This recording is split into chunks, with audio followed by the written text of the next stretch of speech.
Kwa upendo wa Kristo, mimi naitwa Lucy Shengoma, ni katibu wa WAWATA parokia ya Msoma mjini.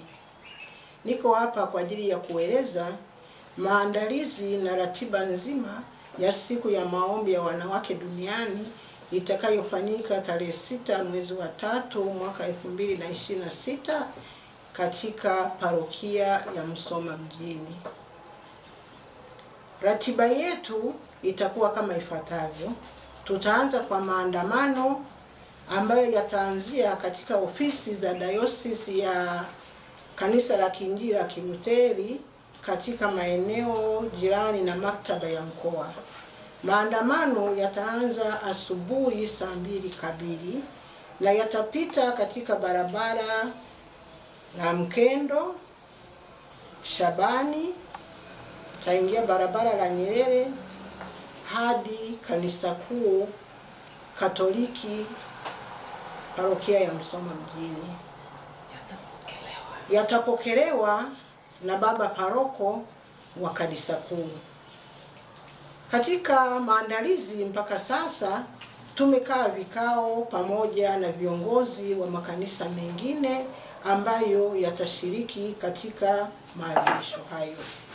Mpaka sasa tuko hatua za mwisho, mambo mengi tumeshayakamilisha, tukiamini kwamba siku hiyo kila kitu kitaenda vizuri.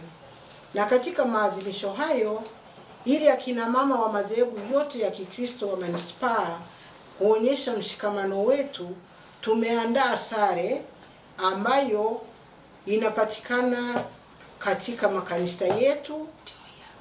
Sare yenyewe ndio hii hapa ambayo tutaivaa siku hiyo ili kuonyesha mshikamano wetu. Akina mama kama ambaye hajapata, kama kuna ambaye hajapata sare hii, atafute kwani siku bado zipo. Lakini hiyo sare isikufunge kushiriki kwenye maombi.